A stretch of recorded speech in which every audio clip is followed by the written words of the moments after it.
Pokemon Run&Bun is a new hotness in the ROM hacking community, made by Nuzlocker for nuzlockers. The creator dekzeh is a Twitch streamer and seasoned veteran of the genre, having nuzlocked games like Emerald Kaizo, Radical Red Hardcore mode and Unbound on Insanity mode. He's a very skilled player. Run&Bun at its core is a game focusing on its massive difficulty and challenge, and is heavily inspired by Emerald Kaizo but with many modern quality of life changes, such as how the game's mechanics are made with the assumption that you're nuzlocking and are tailor made for such. The game features 8 generations of Pokemon and Mega Evolutions also, but the main thing to talk about is the insane difficulty. This game is absolutely not for the casual or mid gamer in the slightest. The challenge is massive. Every single trainer has custom movesets and items too, with so many mandatory trainers every single split that you have to fight. Hours upon hours upon hours of planning is required to play this game. And most importantly, the boss fights are probably some of the most ludicrous I've ever seen in any game, giving Dark Rising, of all things, a run for its money. Look, this is the first gym leader. What the hell even is this? And this is the third gym leader. Well, that's certainly a team if I say so myself. Oh, you think this is bad? Spoiler alert, the difficulty actually spikes significantly later on. As if that was even remotely necessary. Yeah. Spoiler alert, again, I have not beaten this game. Nobody has yet, at the time of making this video. But here's what happened in my attempt. Maybe if you're struggling you can learn from some of my strats and do better than me. Obviously this will be a hardcore nuzlocke. So, let's begin. I start my nuzlocke and I pick Chimchar as my starter. So far I believe it's the best one as Monferno has great stats, typing and movesets, even for early game. I would recommend safe stating for a good Chimchar. Mine is jolly with almost 31 IVs in every stat. Honestly, special attack isn't that important, so minus special attack is ideal.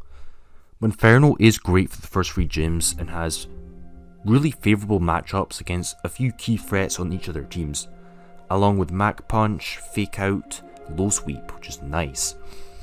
Now, I would recommend resetting for a Surskit at Little Root Town, as it's one of the best encounters for early game. Masquerain with good typing, Intimidate, makes Brawly so much more manageable, who is the first gym leader this time round. I get lucky and get one that's tip in nature with good IVs. Awesome Mon. I then get the rest of my Mons. Zigzagoon Galar, Starly, which is a great Mon. Name a game where Starly line isn't useful. Vanilla or ROM hack. I'll wait. Catch Ponyta, and finally a Gossifleur. And oh my, this thing is goated. The fact that it fully evolves in the first split with great bulk in Cotton Down is amazing, allowing it to outspeed other threats, as for some reason Cotton Down doesn't slow itself down, which is different in this game. Beat the starting trainers, and this is the only real easy part of the game. The Spindle with Metronome can occasionally get sussy if it goes for Boom or something, but whatever. Then get more encounters like Time Pull and Venipede. The Crazy Frog is actually pretty good, and you'll see its uses. This one trainer on the beach can occasionally be a threat with Sonic Boom Yanma at such a low level, meaning you need to use your Oran Berries to not get 2-shot by it, but if you do that you should be fine. You also need a Clobbopus counter, which you will need to catch. And I did have one, thankfully. Now we have the first boss fight of the game, this Team Aqua Grunt. He can be challenging depending on your encounters, but luckily I had the counters to his Mons. Venipede can actually beat 2 of his Mons if you don't get flinched, which is actually really nice. So move on with the split and the level cap rises, and I get more Mons. Tyrogue, and oh boy, this is amazing. Because it had max defense IVs, this means that I can use an IV max service to guarantee a Hitmontop, with great IVs and Intimidate. You'll see what I mean later on. I then get Carvanha and Chuto with Shell Armor. This guy's good, trust. The upcoming trainers at Dewford are easy. Do be careful of this one guy with Belly Drum Munchlax in Sticky Web Lead with also Salic Berry. But after that, I catch a Rhyhorn. This is actually really good for the first gym, and the third gym too. I catch a Tortuga, which is actually really hard to catch, but I do manage to catch it luckily, which is a pretty solid mon, especially when it evolves, but Now it's time for another group of trainers. This trainer here has a rain team, which is scary, sets up rain dances and uses Swiftwind mons to wreak havoc. Yikes. Did I mention I only just got started with this game and I'm already running against weather teams? Damn. But Tortuga and Gozzafleur take out the biggest threats. I have lost mons here more than once before in previous runs, so be very careful. Holy smokes, this Budcatcher actually has a full team of choice banned bugs, and they deal a shocking amount of damage. Be gone. For the upcoming battles, make sure that you engage them separately, as you might actually get jumped by surprise 2 versus 1 if you don't actually see where the trainers are hiding, so be ready for that, which could very well lead to a wipe. Individually, they're actually not so bad. Before the next boss fight, I catch Remoraid at Slateport. This had great IVs in nature. Did I mention that there's another boss fight? In fact, 2 back-to-back. Right. The back-to-back Aqua Grunt battle, you gotta love it. Especially when you have some big threats in your team. Rhyhorn was a good lead as it easily handles the lead Murkrow and does good damage to Marini. But Skrelp was an issue. Whirlipede also forces me to dodge a crit on my Monferno, but I do get past this fight. But it was pretty rough, not gonna lie. And this was with a good team, by the way. I've wiped to this fight more than once before. At least now I reached the true level cap for the split, and evolved some mons like Pog Eldergloss. Then before going to Brawly, there's an important optional battle that you can do that allows you to get 1 extra encounter for Brawly, and a rare candy that allows you to overlevel a single mon by 1 for 1 boss fight. Pretty awesome wildcard, right? Thankfully this optional fight isn't so bad. I beat him and encounter Shinx, which has uses. Intimidate is always appreciated. Now with the extra rare candy, I can overlevel Surskit so it reaches level 22 for the Brawly split, and it can evolve, which is very important. Then I use one of my 2 heart scales to max out Masquerade's special attack, which is pivotal for Brawly. Now it's got really good speed and special attack, and its other IVs are pretty good too, which is awesome. As you can see, the Poggy Masquerade sweeps a lot of the fighting types with ease, with the greatest of ease. This is why good IVs is vital, because you need to outspeed the threats too, along with being able to hit the one-shot ranges. There's also another double battle that's pretty demonic, but there is a way to separate them in Brawly's gym, though it's not very obvious if you haven't seen it already. Try to avoid double battles where possible. I now use my final heart scale to max out the attack stat IV of Tyrogue, allowing it to evolve into Hitmontop, which is nice. Then beat the final trainer, who has some sauce on her team. Jesus Christ. This is just such a long and draining segment in the game, and I've only just reached the first gym. Big yikes. Now the first leader can be a major box check, but I found a way to beat him flawlessly. I got lucky with my encounters. Masquerade really shines with its IVs, as it can outspeed and one-shot Brawly's lead Cubthoo, beating Hitmontop Rock Slide. I predict that going to intimidate Hitmontop, which is such an amazing strategy here. Pivot, eat the hit, nerf the attack with Intimidate, fake out for chip, bait fighting move, go back into Masquerade, and repeat until Brawly's mon is in air cutter range. Easy cheeks right there. Lopunny is a massive threat, and a retaliate counter is needed, so Rhyhorn has to take the hits. For now, Masquerade can quick attack the Lopunny to consume its eject button. Scraggy can be a major threat in many Nuzlocks, but Godtop can actually counter it hard with ease. Nice. Combuskin is a bit scary, but my Crazy Frog can counter it, though that can be IV reliant. Lopunny is back in, and Monferno can take it out now, with one low sweep to lower its speed and finish it off. Then Eldergloss can counter the final Poliwhirl, just don't get frozen. Now this is how you do a flawless Brawly split, but not only was I super lucky with my encounters, I still had to get some amount of good RNG. This game is something else, I swear. Even just writing the script for this game is really draining. Now for Roxanne split, and while this has way less trainers in it, things only get harder from here on out. Help me. I catch a Weeping Bell, that's kinda whatever. And at the new level cap, I can evolve some of my mons. The trainers are manageable, even though they do step up, but I have a lot more options now which can balance it out, for now anyways. There is a scary double battle, because I've seen the AI on it be a bit random. Then I catch Steny in Yanma. However, my game crashed here, which I was really salty about and I had to reset. Now what do? I decided to reload my previous save file, which is past Brawly, and just redo the trainers again. But I recaught the same Pokemon that I caught, so Weeping Bell, Steny, and Yanma, to make it as similar to last time as possible. Though they are technically different mons of the same species and natures and IVs are a bit different, but whatever, it's not my fault that the game crashed. I did have to dodge some RNG this time around on the double battle, but I had to fight that fight again, which is really annoying, but at least I made my way back to the point where the game crashed, without any casualties. Clauncher is the last mon I catch before Roxanne. The second gym only has 2 trainers, but there are no pushovers. Octillery can pop off at least. And now it's time for the second gym leader, and holy smokes is this ludicrous. So much luck was required here, it wasn't even funny, it was so stressful. So here's my Roxanne. Monferno obviously beats Bisharp lead, that's a good start. But next is a flipping Zygarde. A Zygarde at the second gym, what the actual fuck. It even has soft sand in 1000 arrows, what even is this? Octillery had to dodge 2 crits and one-shot it with Orb Beam, which was tense. Auroras can be beaten with Hitmontop, but it takes big damage. Solrock was a huge threat, but Dreadnought had to hit it so Tsarina can come in and one-shot it.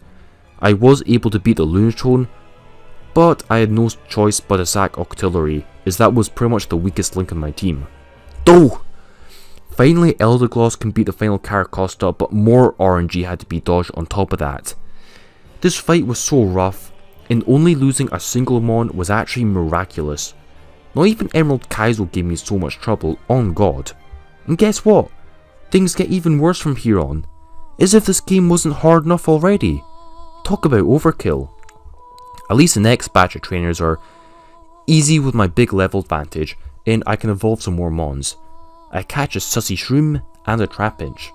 Alright, but after passing Rustdurf Tunnel, this is when the difficulty returns with a vengeance. These trainers are wild, even with the level advantage. Look at these trainers. 5 mons with optimized movesets, perfect natures and IVs, and really high base power moves like Thunderbolt and Flamethrower, while my mons have 70 base power moves max. Let's just say I dodged more than a few crits. Then there's a double battle with optimized movesets like Fake Outs and Dark Voids. I then dodged a crit against this Graplocked. Yikes. Even the easiest trainers in this split put up a major fight and needed a long time to plan for. Not a fun time. This Klinklang also pretty much threat my teams. Be gone. Don't even get me started on this double battle here at the fight.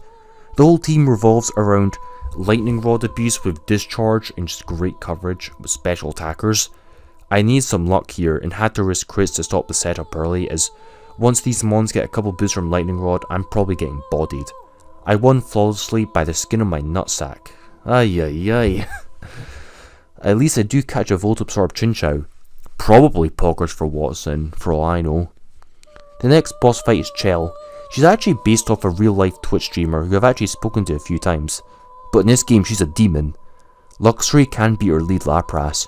She then has a flipping Fake Out Last Resort Delcatty with Silk Scarf.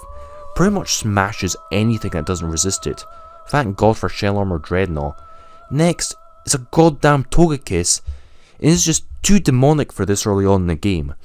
I was able to beat it by chipping it down with a few mons while Luxury gets a finishing blow, but I'm already taking a lot of damage. Eldergloss can somewhat counter Rhydon. Dreadnought can just hard counter Vespiquen, and the final Galarian Slowbro is monstrous. Quick Draw and Quick Claw, giving it a 40% chance to get priority on any move. Yeah, good luck countering this. I don't think this even has any hard counters, on God. My only hope was to throw Linoon at it and hope for the best. But my hopes were not enough, as the Linoon went down. Oh, well, at least I win this fight, but damn, this was wild. Well, 2 losses here is still much better than average, real talk. Most people don't even make it this far statistically anyways. I do get another rare candy, to allow one extra level, and good god do I need this. But guess what? Watson's gym has by far the hardest trainers yet. All of them had serious risks involved when I had to fight them. It was a goddamn miracle no one else was lost here. Multiple electric terrain teams with stuff like Alolan Raichu Surge Surfer. Yikes. This Jolteon in his Galvantula almost ended my run, potentially. Screw this, now is not time to be holding back. Use the one rare candy I have to allow Monferno to go past the level cap and evolve into Infernape. I need the power. Oh great, a double battle, with mons that focus on setting up electric terrain with plus and minus abilities. Just how nice. I'm getting so drained now, but here, this is my breaking point. Watson, I'll let this team speak for itself. A legendary at Gym 3 and a mega. Well, I can't even fully evolve my starter unless I use one of my rare candies, which you only get like 2 of at this point in the game. Talk about a mismatch. At least the fight starts off well with my monkey countering the lead Magnezone. But my only strategy against this Aurora was to pray and not get crit by its 120 base power moves. Right. Rhydon somehow was able to take out Rotom Fan, but I had no choice but to sack Tsarina to Lantern so Monkey could KO it in return. And this is just where it all fell apart here. I had no good answer to this Electros with Coil and Leftovers and Drain Punch. Intimidate Luxray could beat it 1v1 for sure, but I made a mistake, let's just say. I forgot to unequip my Citrus Berry, so I couldn't use Covet on the Leftovers. Stealing the Leftovers would have allowed Luxray to beat this 1v1, but now I've got no hope as the Electros just does too much damage to my team, leaving me with no answer to the final mon Mega Ampharos. And that's a run. GG I guess. In conclusion, Run&Bun is a wild ROM hack and I'm pretty much done with it for now. Unless this video pops off in the algorithm, then I'll keep on playing this game. But I feel this game is just too extra with its difficulty and planning required. It's too far. I like hard games, but I like fun hard games. I want to play a game, and actually play the game, not spend 50% of the time just calcing and looking at docs and preparing. That's not fun gameplay, that's busy work, which I can't be bothered doing. As someone who has a life, who works 40 hours a week in a full-time job, imagine having to actually work full-time in the real world. 99% of us adults aren't like these get good nuzlockers, try-hard streamers and content creators who get paid out the wazoo to do this, whose whole lives and identities revolve around nuzlocking Hardest Balls game. That being said, Run&Bun has very impressive features and the developer knows how to ROM hack really well. It's just not my preferred genre of ROM hacks.